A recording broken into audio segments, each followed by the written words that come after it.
Two movies came out this year that were very similar. Final Destination Bloodlines and The Monkey. Both films revolve around comically ridiculous deaths and have an emotional story at their core. Characters died in outlandish ways and that either made us laugh or roll our eyes. Sometimes there's a sense of anxiety created before these deaths happen, which is nice. Sometimes the scene totally falls flat because of lack thereof. Both movies certainly had a lot of blood and guts though that certainly satisfied gorehounds, no matter which movie we're talking about. But which one of these movies did it better? Final Destination Bloodlines or The Monkey? Well, let's get into it.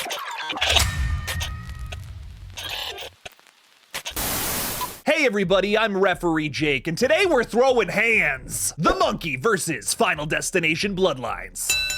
We're going to compare everything about these movies, even the most minute details, to the point where it gets ridiculous. I feel like that fits the tone of these two movies though, considering how over the top both of them are. A word of warning before we get into this, there will be spoilers ahead, so go no further if you have not seen either of these films. The Monkey is currently on digital and Final Destination Bloodlines is still playing in theaters and will release on digital on June 17th. Alright, since these movies are pretty fresh, let's talk about the marketing. Both of these movies had some sick looking posters, but when it came to the trailers, they kind of ended up spoiling the majority of their kills before they even came out. The Monkey, however, still had several surprises that we didn't know about going into it, like Adam Scott being the opening scene. I didn't even know that Leslie Knope's boyfriend was going to be in the movie. Final Destination Bloodlines, on the other hand, revealed one of the coolest kills, if not the coolest kill in the entire movie during CinemaCon, and it was like completely detailed to us via a Collider article. That was probably the only thing I would consider disappointing about Bloodlines. I do have to give some props to the Final Destination marketing though, because the first teaser that they put out was a fake out death for the character of Eric Campbell,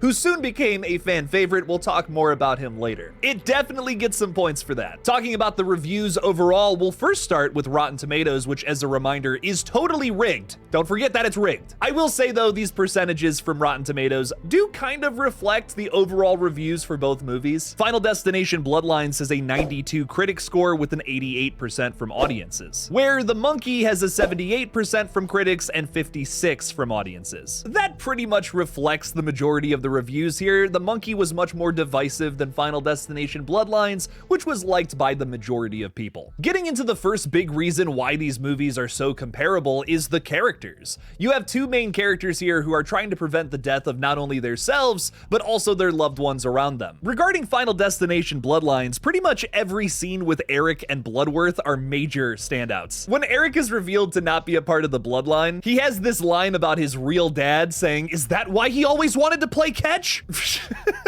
Great. And Tony Todd's final appearance as William Bloodworth brought multiple tears to my eyes. That's another big thing in Final Destination's corner here. It made me cry where The Monkey did not. That's not to say The Monkey doesn't have impressive performances though. Theo James is in a dual role playing twin brothers who are completely different from each other, one literally the main protagonist and the other the antagonist. And I also thought it was cool to see Rowan Campbell in an actually good movie. One day I will stop on Halloween Ends. Today is not that day. I love Rowan Campbell though, and I can't wait to see him in the new Silent Night Deadly Night movie. He's playing Billy, the killer Santa Claus. This guy rocks, but Corey Cunningham sucks. Let's make that very clear. I think The Monkey executes a much better emotional arc for its main character, the idea of accepting the inevitable death is coming for us all, whether we like it or not. Final Destination Bloodlines has more memorable character moments, but I think the arcs are just written a little better in The Monkey. Great stuff all around though. Now talking about one of the more serious and pressing issues here, the mascot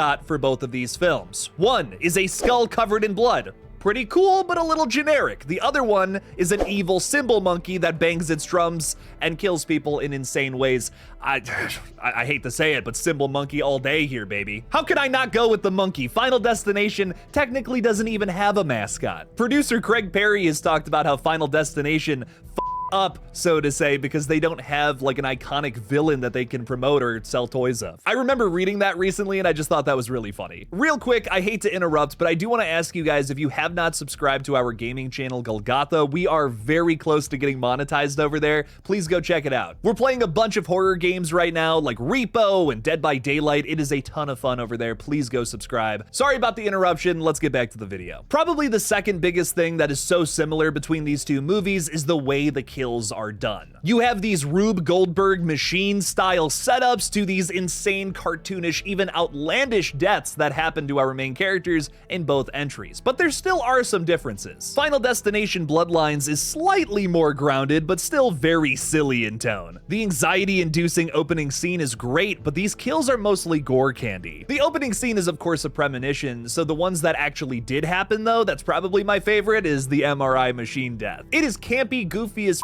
but it's also crazy gory. I don't think an MRI machine would actually have that crazy of a magnetic pull to it. Doctors, please fact check that for me in the comments below. But come on, that couldn't actually happen, right? It's a horror movie, man. I want to see fiction, not nonfiction on the screen anyways, so that's not a determining factor here. The biggest thing that I really like about this one is how cool it is in terms of the actual execution. Eric getting all those like metal spikes from the wheelchair through his stomach is sick for a couple of reasons. Not only is it my favorite death of the entire film, but it's also a reference to the Final Destination 5 poster, where you have the skull with all the sticks of rebar through it. Eric's got a little skull tattoo on his tummy, and he gets all the spikes through there. It's a cool reference, it's awesome, and some of it, not all of it, some of it is done practically. And we can't forget about the spring coming out of the vending machine that's like twisting in Bobby's like messed up, broken head. So cool. Now, while Bloodlines definitely is a little over the top and cartoonish, I would argue the monkey was way sillier and more Looney Tunes put to the big screen in live action. There is no kill in Final Destination Bloodlines that is as ridiculous as an entire hive of bees filling up somebody's body and killing them from the inside out,